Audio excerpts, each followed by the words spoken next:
S1E2. And we're live.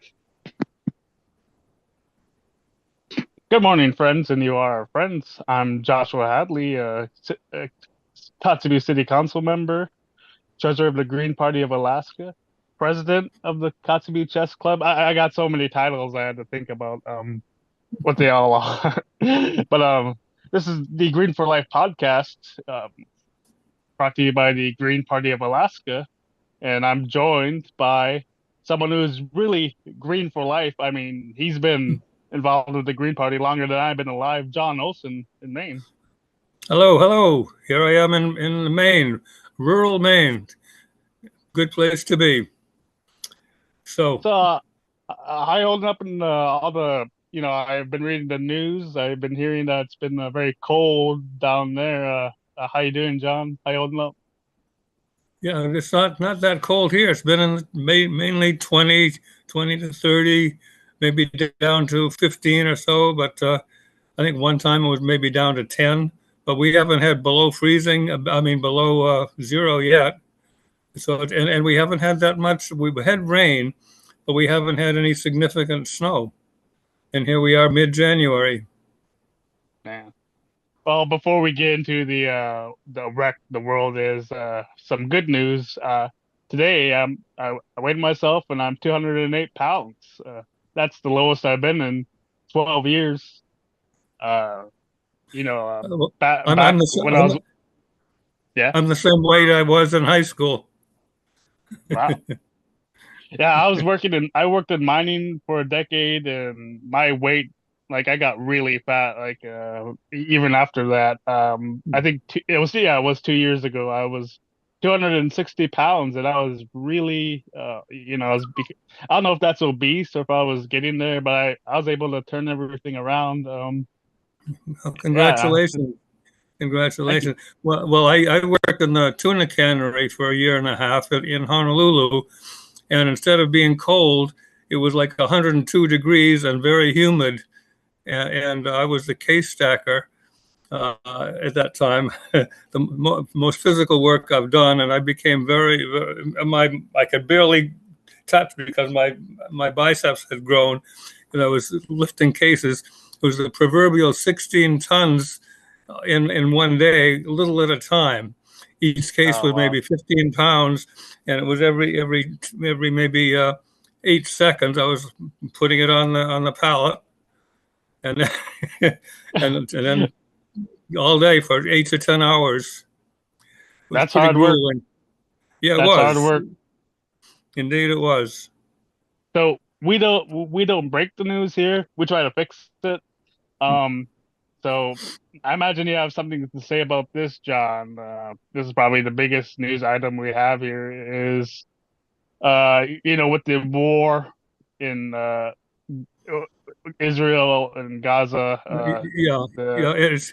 The U.S. and Israel are absolutely isolated politically. The whole world hates what's going on in Gaza, as has been shown. And I'm very pleased that the South Africans have taken the lead in bringing this to the International Court of Justice, with support from, maybe a dozen other countries. There was a very eloquent secondary speech by the representative from Ireland. This genocide is just abominable, and they basically admit it. They basically say, we want these people gone. They don't even count as people. They're a vermin. It was the same kind of language that the Nazis used against the Jewish people. Yep. In the 1930s. I mean, the parallel is so striking. How could a people that had been so persecuted go and persecute other people like that? It's mind-boggling. But the resistance is there, and in other countries that are offering some support. So it's going to be very interesting. Some of the real experts say that Israel will not be the same after this. That it'll be kind of a greatly reduced version, and they're going to have to slink off with a tail between their legs because they're bitten off more than they can chew.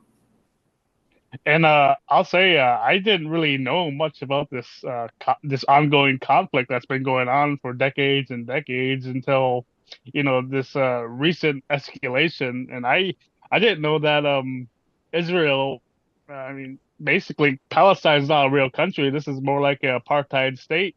The Palestinians, they're not allowed to just use the roads as whatever. I don't live in a world like that. I could walk the streets as I please. They have to get permission to do that. That's wild to me. Yeah, and, But and they bulldoze houses at random just because they feel like it. They shoot people at random and get away with it. They imprison people at random. They tear up people's olive trees, often just before harvest, to antagonize people even more, rub it in. I mean, this has been going on for years and years, and it's so the anger has been building, uh, but they absolutely. felt unable to. So anyway, it's all come to a head, and Well, it. So, and the U.S., of course, has been backing Israel, which isolates the U.S. I mean, it's just insane, literally. and now the news is the Houthis in response to all this, like they're not out. I'm not gonna be one of these people who just say rah rah, this country is good or these people are good. Like we can be a lot more nuanced. They're not the Exactly. greatest. They're not the greatest people in the world, but like I believe like we sort of like help facilitate this group starting, sort of like ISIS or whatever by supporting Saudi Arabia the same way we do Israel by giving them credits to get weapons from our weapons manufacturers. But the news is they're committing a lot of piracy. It's not just Israeli ships. It's very random. They don't have the intel, and now we're bombing Yemen now too. And I am sympathetic. We can't just be letting piracy happen. Disrupting international trade like that. I would hope for a world where, we're open, free, there's no borders, we could do as we please and it's safe, but we can't allow this to happen. But, this has happened because we are supporting these, I'd say fascist governments like Israel's. And we have to realize that there's a domino effect to all of this. Yeah, yeah.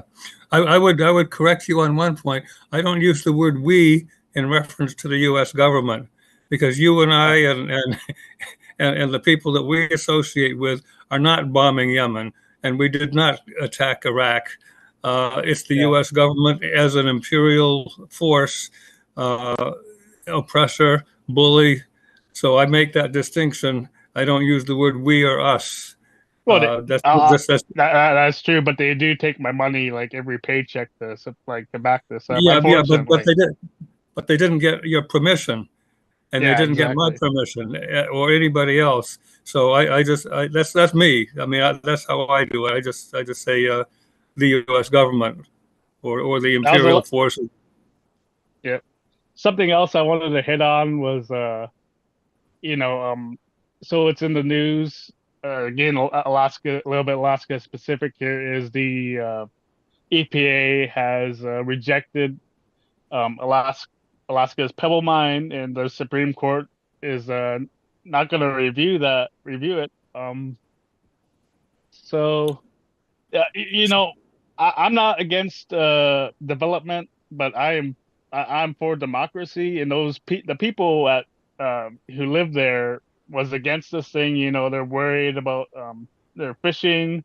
That's what's been supporting them. That's now it's what's going to continue to support them. I was reading a newsletter by Representative Mary Peltola, and she's very excited. I mean, something that's going to help the fishing. I don't know if it's the best action, but it's happening. Okay. The United States is sanctioning Russian seafood. So I mean, that's more jobs in Alaska. I don't know if it's the best thing in the world to do. I mean, but we're Okay. not really allies with Russia right now. But As a green, with ecology as being one of our four pillars, we need to align ourselves with what's ecologically sane and sustainable, and not in a, you know, I think so it's a good thing if they're not doing that pebble mine. That's a very good thing. If it was blocked, good. The same with protecting the wildlife in the Rocky Mountain area. You know, this needs to be more protection for the wildlife and the forest areas and so forth. That doesn't mean the federal government needs to own it, but you know, as ecology is central to us, we need to be supportive of things that sustain the ecology. Absolutely. Yeah, that's 10 minutes, so that's our news segment. We don't have a guest this week. We're gonna try to have people on, but I figured no one really, like, we started the show last week and no one really knows who I am and who you are, just if they tuned in. So it's Martin Luther King Jr. Day. Happy birthday! I believe that's his birthday. Happy birthday, MLK. He was a big peace advocate, and I think that's sort of like you've been, so this show is called Green for Life, and like I said at the beginning, you've been in this longer than I've been alive. So I'm interested. I believe you got started through peace activities, right? Yeah. Well, let me go into that a little bit. I grew up here in Maine, the same property I'm living on now. And after a year of teaching high school, which after I graduated from my local college here, Bates College in Lewiston, Maine, I went off to Hawaii and stayed there the next 36 years. And that's where I got my political education. If anything, at the time, I was a lukewarm liberal. Just, had, basic humanitarian views. But the Vietnam War became quite acute at about that time. I should get some water in a minute. When next time you talk, I'll go get some water. But I went in 1965, and by 66, I was already an anti-imperialist because I was meeting people who were opposed to the war. We had an organization called Hawaii Committee to End the War in Vietnam, and I was a participant in that. And we did demonstrations and marches, and then I quickly got in. I was a founding member of the original SDS, the Students for Democratic Society, and a couple years later, the Peace and Freedom Party, and we were very active in the opposition to the draft, which was basically a method for committing human sacrifice. Is how I described the draft, and so we were very active in that. And then I owned and ran a radical bookstore in Honolulu, and that was in the 70s. And I mentioned I was working in the tuna cannery. I also did some land title research. So 20 years later, being ecology oriented and anti-imperialist, when one of the professors at the university called a meeting to initiate a Hawaii Green Party, I was among the first there. I was a founding member of the Hawaii Green Party in 1989, and I've been active green ever since. And I could tell you, I don't know how much I need to go here, but even I think we ran candidates for the first time in 1992. And at that time, we actually had two candidates that got close to 40% running for the legislature. And then a couple years later, Linda Martin ran against Dan Inouye, who was like a legend in Hawaii. And that was the year he had a sex scandal with his hairdresser that came out, and that helped get votes for her, even though she didn't exploit it because she sympathized with the woman. But she got 13% for U.S. Senate. So, and then around that time, we had one elected person on the Big Island, which was Keiko Bonk, and she held that position as a county council person for several years. And then after she retired from that, another couple, first the woman, then the man, had that position for, I think, 14 years. It was on the rural part of the Big Island near the volcano. So that's that background. Then in 2001, I came back to Maine for assorted reasons. The main one being my father was turning 90. And so I came back to family property and very quickly got involved with the Maine Green Independent Party, and have been been on the steering committee, the state steering committee, 3 times, and once as the co-chair. So that's my background, and take it from there. Well, I'll go a bit on my background while you get some water. Okay. I'm a bit younger. I was born 1991 in Anchorage. Politics for me was just I'd watch MSNBC for a couple hours and rant on Facebook, and it grew into Twitter, and that's all I did. And I first jumped into real politics when Bernie Sanders was running for president. I was registered as a Green, but to vote for him, I decided to switch to Democrat back in 2016. Then we all know what happened. I got very upset as well. And I went back to the Green Party, and by the time the next there's always elections, but the next big presidential election, I decided, there's the Green Party of Alaska Facebook page. I'll contact them, and I ended up talking to Robert Shields, and that's how I got involved in some, actually doing things, not just ranting online about this or that. And all of this has led me to the first time I ran for office. A coworker asked me, "Hey, why don't you do it?" And I got fired up, and I looked into it, and I missed the deadline to get on the ballot. So the first time I ran, I believe it's been a few years, but I was a write-in candidate. Didn't do well. I mean, of course, but last year in October, well, not in October, but in August, I decided, all right, well, why don't I actually get my name on the ballot? And I ended up being the only candidate to go onto the radio and get my name out there. So I won the election with 2/3 of the vote. I was very excited about that. Yeah. Congratulations. Thank you. So now I'm very much involved in the world of politics. It's very exciting, and I'm looking forward to where this all brings me.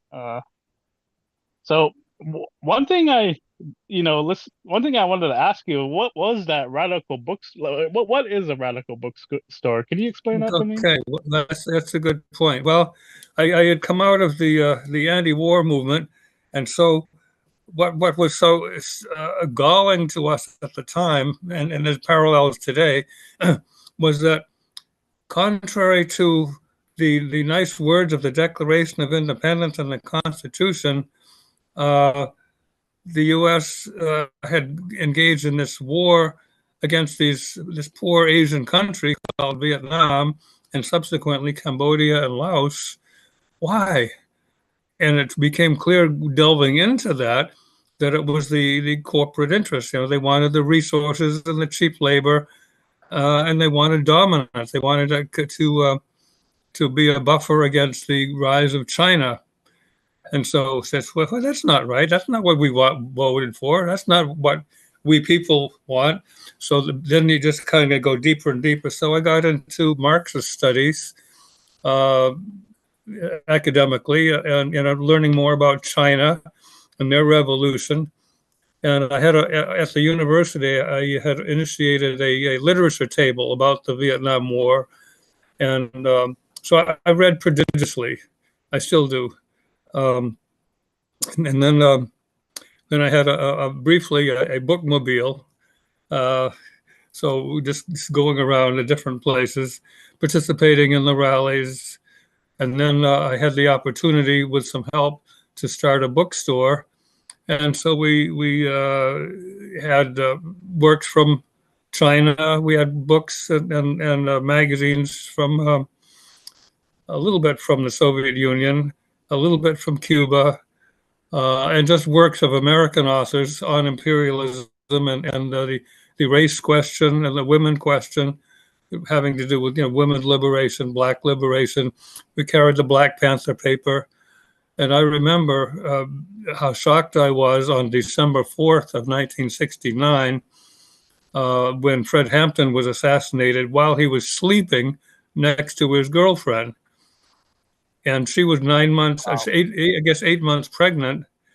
And the police just came in, and because he was very effective in uniting black people with the poor whites and the Puerto Ricans, other Hispanics in Chicago. He was a very effective organizer and charismatic.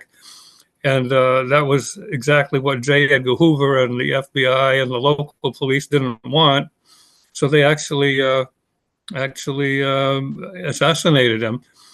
And so the girlfriend, like I said, was 8 months pregnant, and she later gave birth to the boy who became Fred Hampton Jr., who is with us yet today. So, but that's a side story. I was also shocked when George Jackson was assassinated at San Quentin in on August 21st of 1971. Those were two things that really rocked my world because these were great leaders. Anyway, so we had this bookstore, and it lasted for 7 years, and and I also got to go to China in 1976 as a result. As a bookstore owner, there was a delegation of us. So I guess I'm talking too much here, but but I could go on. Well, but no, I wanted to talk about Holly Hawkins, but before I do that, for a minute or two, I wanted to ask, like, either what's your favorite book or what's a book you would recommend to anyone? Because I think it's really interesting that you own a bookstore. Like nowadays, like here you have to go to Amazon or whatever, you have to seek it out. But it's nice. Like when I was in Seattle, it was very nice to walk in somewhere and see everything they got. yeah, well, the one that immediately comes to mind is four essays on philosophy by Mao Zedong, and he talks about the dialectics, and he talks about, I guess, the most important one is called "On the Correct Handling of Contradictions Among the People," and that has to do with recognizing who is really the enemy and who are the people that can be won over if you talk to them and you negotiate and you reason with them and you show by example. So what he says is there's usually about 10% that are hardcore reactionaries that are truly the enemy, and about 10% that are really advanced people that get it. And then there's this 80% in the middle. And you don't want to alienate them, you want to reach them. So this is, you don't treat them like the enemy if they don't agree with you right away. So that's something I internalized ever since. I think it's very good advice. Yeah, that's awesome. One of the few books I've read like a couple of times. Like most of the time, I'll read a book and I'm, not necessarily done with it, but it goes into the closet or the shelf.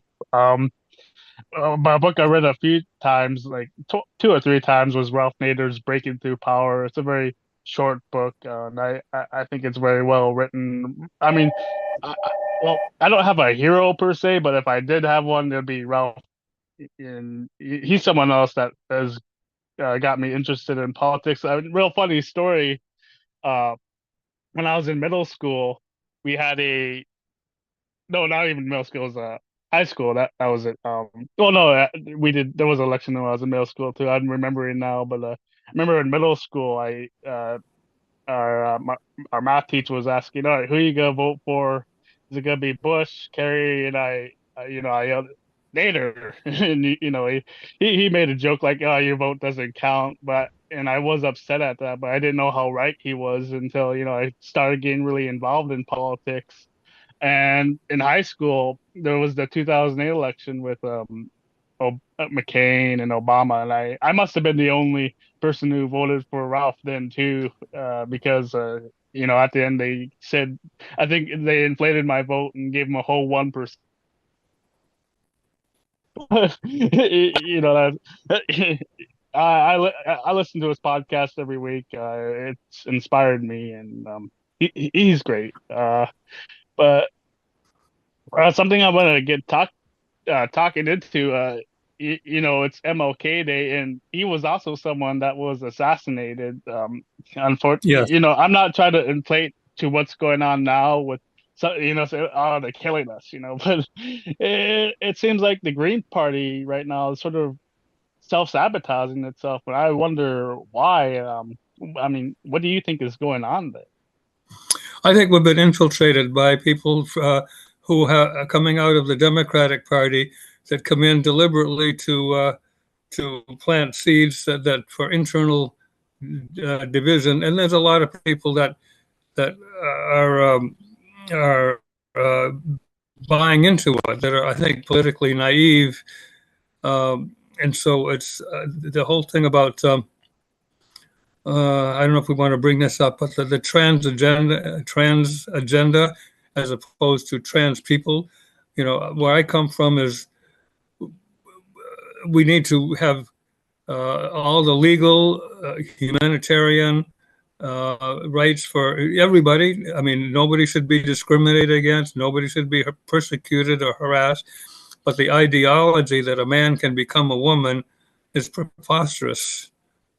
I mean, we know there's a basic biology now, and then there's the psychology. People can, if a person wants to act like they're the other gender, well, so be it. Let them do that.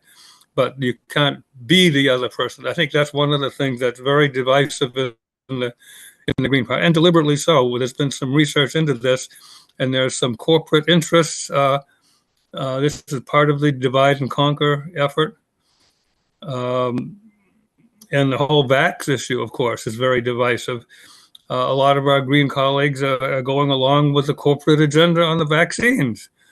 And those of us that are more conscious and have looked into it know that it's not a good thing. I'm referring to them as lethal injections, which they have been for something like 1% of those who have gotten them. Millions of people now, either from the vaccine itself or from the bad care that they were given in the hospitals, have died, including a lot of young people. There's been athletes, about 1,000 athletes worldwide in prime condition, in their teens up to maybe 35 or so, that have just dropped dead while playing their sport. So, but yet a lot of our Green colleagues, won't look at the evidence. So those two things, I think, have been really divisive within the Green Party, and it comes out of the corporate mold. And you can spell that either M-O-L-D or M-O-U-L-D.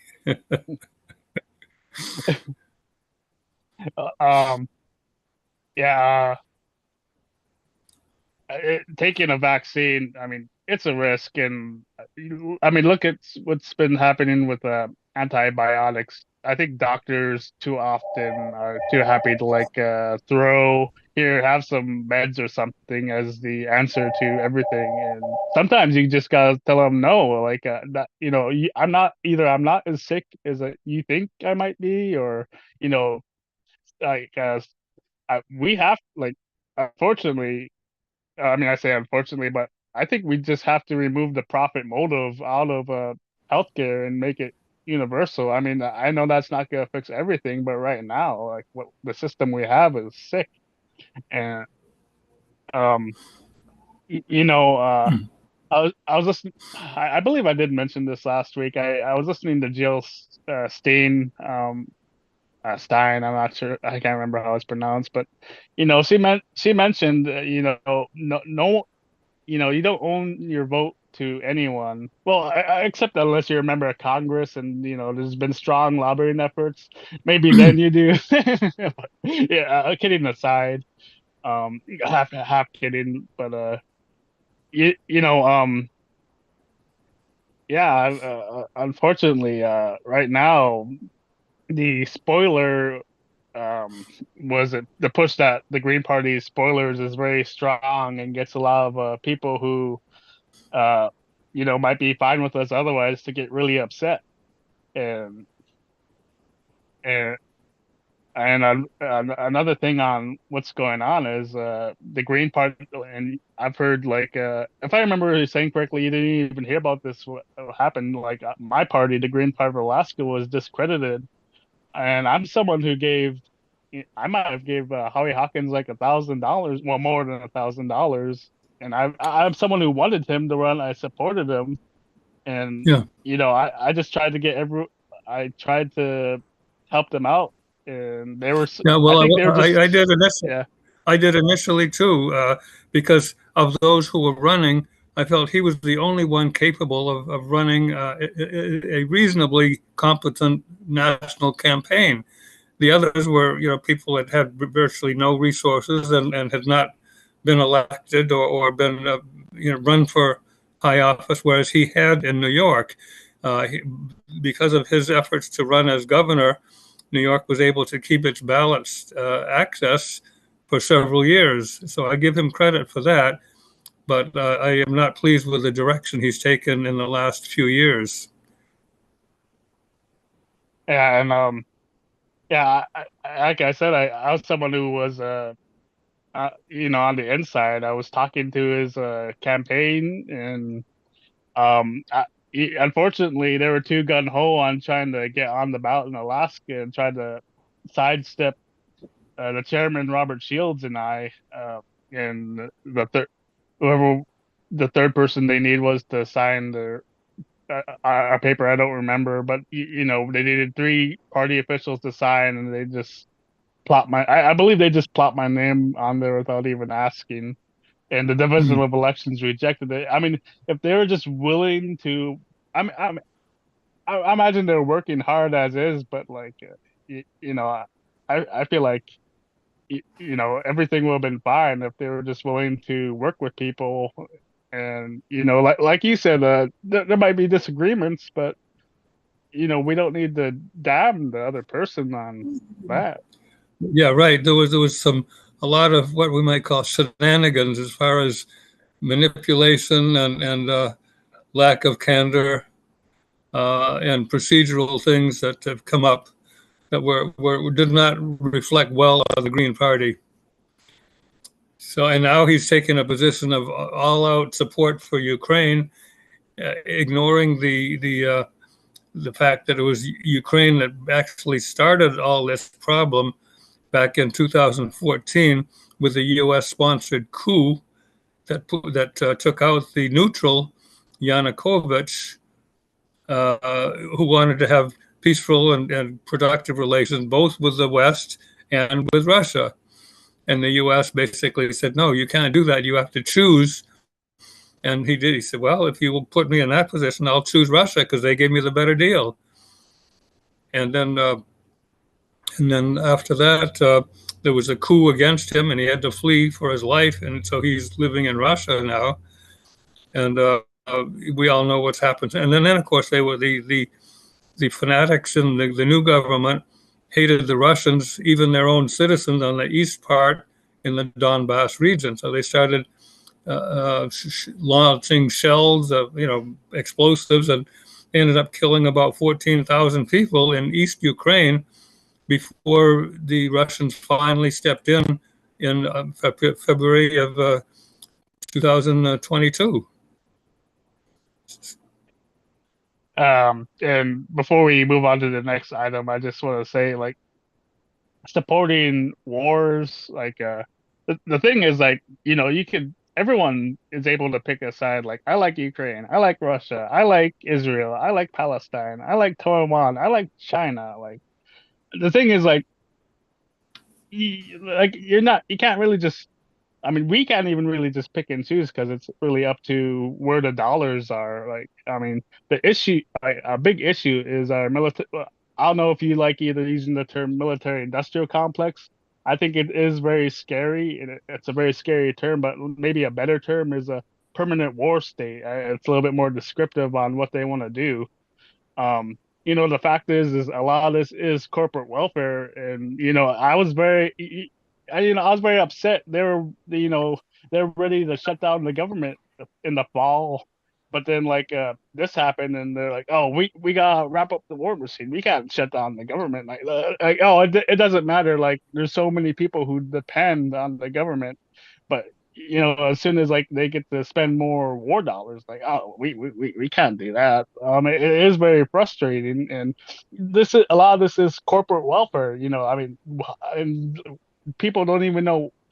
We say, oh, we're giving money to Ukraine, we're giving money to Israel, we're giving money to Taiwan. What we do is we give them credit to get weapons from our weapons manufacturers. So it's not like we're just here, have some cash. It's corporate Exactly. welfare. Exactly right. You got it. And things need to change. Sorry, Donald Trump, he's just, I mean, talking about the presidential candidate, it's not, I mean, it's probably it's the most important election. But everyone, the viewers should pay attention to all your state and local elections. But Trump, like, he's not going to reverse course on much of this. I mean, I guess maybe some. Biden, I mean, I was hopeful at the beginning. Well, not at the beginning, but he went through with Trump's his negotiations with the Taliban to pull out of Afghanistan. I felt like that did need to happen sometime. It was 2 decades, and I thought, all right, well, I would vote for him if he ends more wars. But now now we're more involved than ever before than under Trump. But I think that clearly shows we need outside voices, and the Green Party of Alaska just had a assembly meeting yesterday, and we're gonna do debates, and we're inviting all types of candidates. But this is people were upset, like, oh, you're being a spoiler. But I don't want to like I don't always want to go with like oh, we're going with the lesser evil. I want to be excited for someone. Yeah, well, I refer to the two as Mr. Awful and Mr. Terrible. It's like kind of like the choice of would you rather be hanged or would you rather be shot? So Yeah, exactly. Neither one will get my vote. And I didn't specify this. This is not, the debates we're holding aren't specific Green Party of debates. Like, we're inviting every independent, people from other parties to, like I said, mostly, we need outside voices. People like Martin Luther King and the other people you discussed when you got started in your peace advocacies. Looking at the I remember, of course, when King was shot, which happened to be my birthday as well. But that's a oh wow a side issue. But all over the urban areas of the U.S. Of course, I was in Hawaii, and there was anger, but there was a very small black population in Hawaii, but it was something on everybody's mind. I mean, it was very shocking. All these cities were having, explosions of anger that and lots of people were killed. There was police interventions, and there's just a lot of chaos. It was kind of close to a revolutionary situation for a few days. Man, well, I don't want to talk about war constantly. That peace was a very big thing he talked about. But when I listened to him, or looking back at what the things he said, well, I'll go on a tangent, I don't know, tangent. I'll ramble a bit. I think when I listen, like for instance, example of this is right now, like Hamas, they did do a very bad thing, and people come and say, "Oh, Israel has a right to defend itself," or on the abortion issue, like, what's the state's rights to make a law on to make laws? And I get very frustrated with dialogue like that. Like the state already has the right to, I mean, depending on the power of the state, to make whatever law it wishes to, and whatever laws they wish to impose on themselves or other people. Like, that's what they're there for. I mean, I've always been more worried about what are the rights, what are my rights, the rights of the person. You know, Mhm. I feel like people need to understand that, they shouldn't be worried about what's the right of the state. They should, the government ultimately, it's not, they don't have a right to, do this or that for people. No, we need to think of this more as government has a responsibility to people. Well, one thing that concerns me a lot is this centralization of power in the federal government, and in particular the executive branch, where, I mean, the Constitution clearly says that only Congress can declare war, but there hasn't been a declaration of war ever since World War II. And Yeah, yet, look what's been happening. And this thing about the digital currency we keep hearing about, where they want to take away our cash, and with digital currency, uh, first of all, it's subject. If it's digital, that means it's online. It's a computer. And what happens if the whole computer system goes down? We could have either a deliberate attack or a solar flare that could knock out the use of the internet, and the money goes poof. exactly. I want Exactly. I I want mean, something that I can physically hold in my hand and give to somebody, and the government and the banks don't need to know every transaction I do, not because it's illegal or because it's immoral, because it's none of their business. It's my business. So, yeah, and um, yeah, and talk about the responsibility end on this. Before we used to just let me ask you, have you ever gone to university or anything? have I gone to a university to speak? No, Is like that what you? have you gone to college, or have you Oh, been a yeah, yeah. student at university? I have two degrees in philosophy. How much did that cost you? I'm sorry, what? How much did it cost you? Did you How much have to does it like get a cost? loan? I mean, are you still paying off your student loans, John? That's what I want to know. Well, no, no, no, no. This was way back. Yeah, yeah. My This is well, tuition this is the point. Yeah, but yeah, yeah. Well, yeah. back in when I went, the the annual tuition I think was 14 or maybe $1,600, was like maybe per semester. And then when I went to the university, they gave me a grad assistantship, so I didn't have to pay to get my master's degree, because I was a grad assistant and I was paid to do that, to conduct classes and grade papers and so forth. So that allowed me to live a pretty good life for 3 years. that's awesome. I'm working someone right now. They went to school like they finished 6 years ago, and they're still paying a lot the student loans. I mean, for whatever. Yeah, I mean, yeah. outrageous fees to go to college. So a lot of people I think now are beginning to say, is it really worth it, given the state of the economy and the job market? Is it really worth it to You, go to a college? the thing is that I think, I mean, for unfortunately, I can't just say it is, because it is a lot of money. My plan right now is to take classes, like I'm gonna wait until there's classes to learn to work on my NUPAC, other classes. Well, I mean, not necessarily college courses all the time. Like I'm gonna look on to working on boilers, because that's very important here, and it'd be nice if I could figure out one of these in, under a month. But yeah, for whatever, the government has decided, like, all right, we're not just gonna give people we're not just gonna pay for people to go to college. Instead, we're gonna make them take out loans, and now they're in debt for ages. It's Well, really and unfortunate.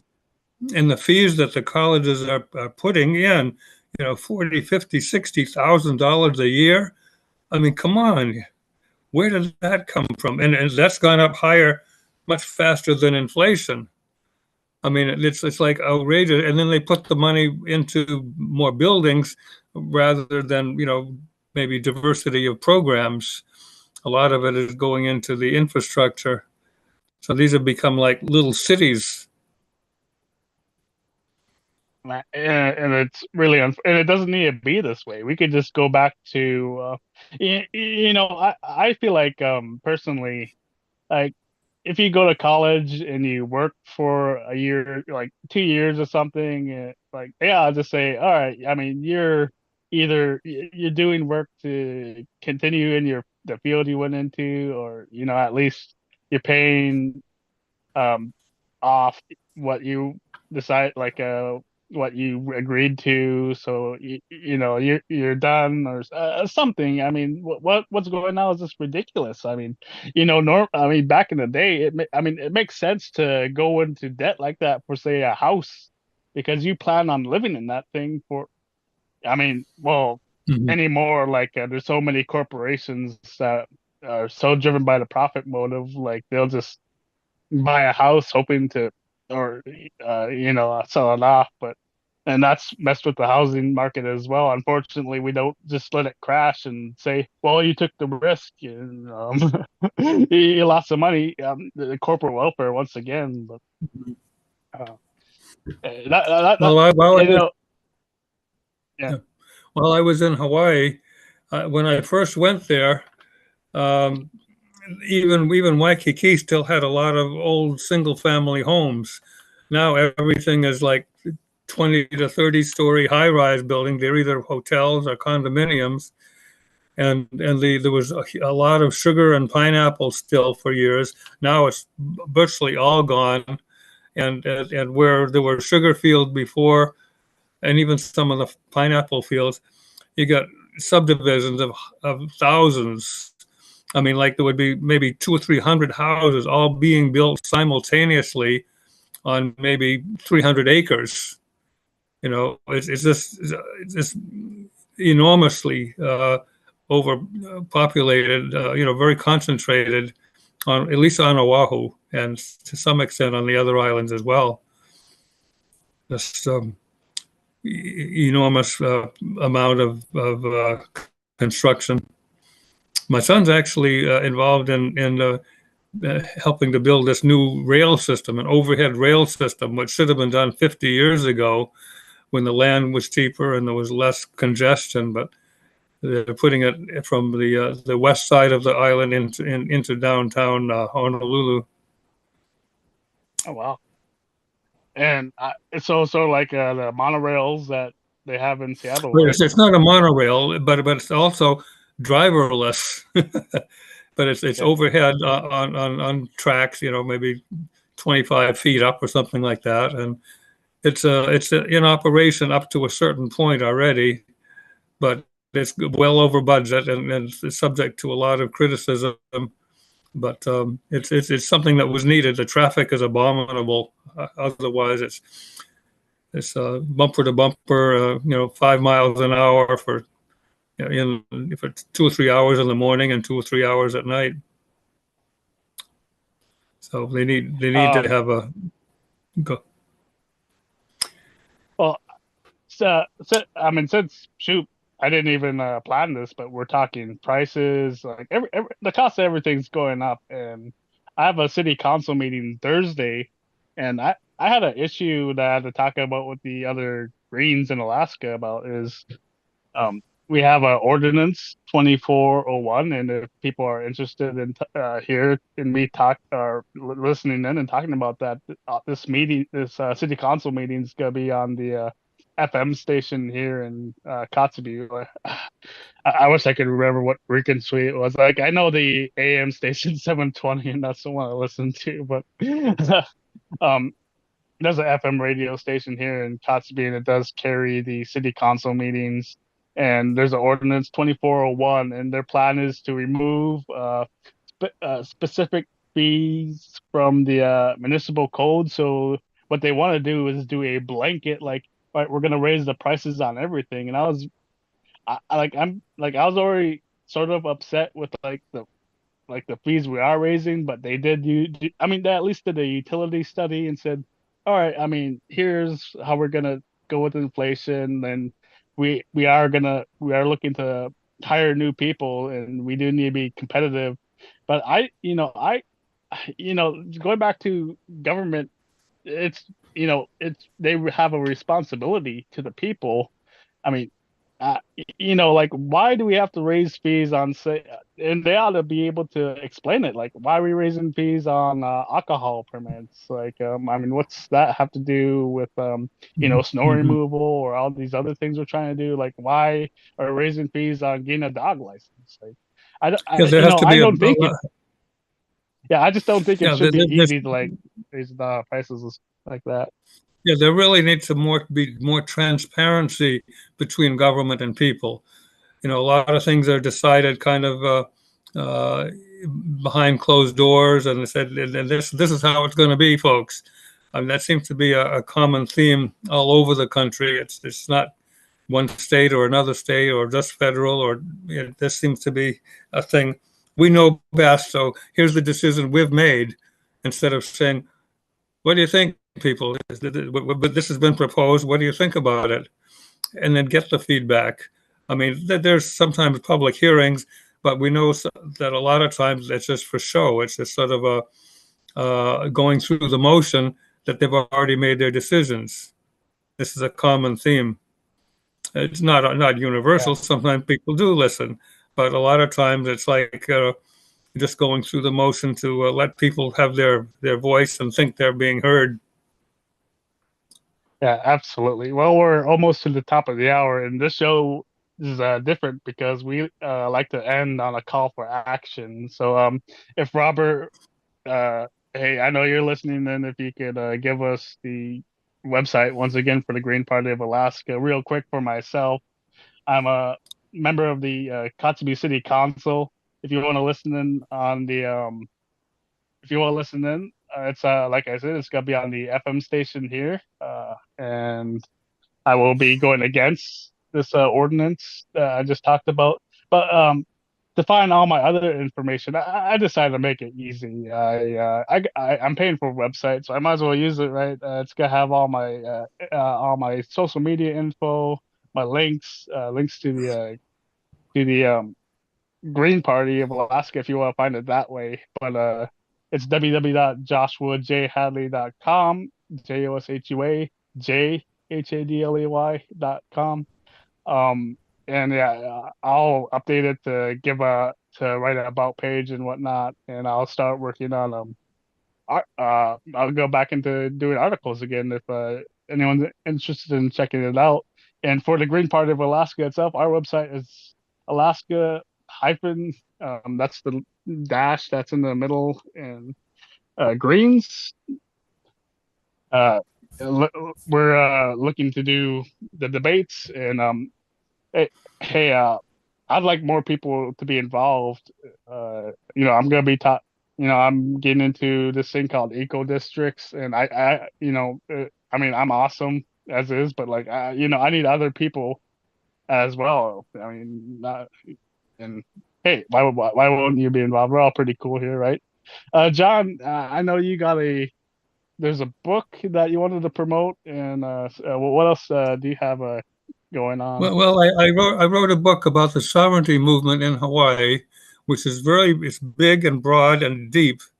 Tens of thousands of people in Hawaii know about the absence of legitimacy to the U.S. claim to Hawaii. I don't know if that's what you want me to talk about, but that was my book called Liberate Hawaii. And the subtitle is Renouncing and Defying the continuing fraudulent U.S. claim to the sovereignty of Hawaii. And it's a subject I know very well. And I know a lot of the people that put this research together, some Hawaiian activist scholars, and it's very sound. So that's the book that I've done, and it's available through me if people want to write to me. With just PO Box 362, Jefferson, Maine 04348. Including shipping, I'll send it out for $20 if that's what anybody would like to do. Yeah, I'll get a book. Okay. All right. Love to have it. Love to have you have it.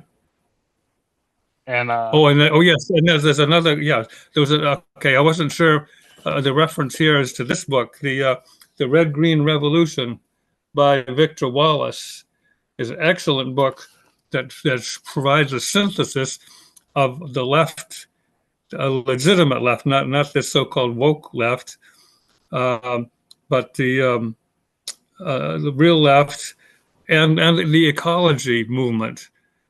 And so he's a professor, and he's done an excellent job for years. I'll put it up again here. It's second edition, so it's like produced a year or two ago. And here it is for anybody to see. Let's see. Victor Wallace. And I believe this book, it goes into the American Holocaust of the the people that were here before the United States well, that's another issue. He doesn't really get into that so much, but of course that's something that's certainly true. And as with Alaska, Maine has a significant population of Native American people.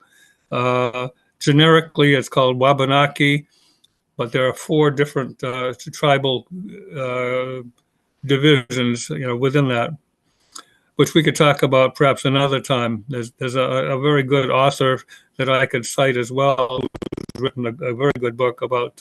She's Penobscot. So I guess we're gonna wind up, huh? Yeah, really quick, I haven't much experience being a minority. Maybe probably in the United States, but Kotzebue, we're 69% Inuit. I mean, it's different for me to go down and like not be surrounded by the homies. Like, everyone's a different color here. Yeah, well, you go to Hawaii, and in Hawaii you get a lot of mix. It was quite a pleasant culture shock, really, when I went to all these different racial peoples, and I was in a minority, being a Caucasian, which was a wake-up call. It was just healthy. Yeah, and like you said, we're wrapping up. So Green for Life is a production of the Green Party of Alaska, hosted by me, Joshua Hadley, my co-host, who truly is Green for Life, John Olson, produced by Robert Shields, who is the chairman of the Green Party of Alaska. And we haven't come up with a title for him. Our man at the booth, Justin Belanger, he's going to be very helpful as we include new features like guest questions from the audience, hopefully in the future. And if you can find right now, we're only on YouTube on the Green Party of Alaska's page, but we're going to look into other streaming services and Spotify as we continue to grow. Is there anything you'd like to say before we leave the audience, John? Just aloha and be well. Yeah, perfect. And happy Martin Luther King Day, everyone. It's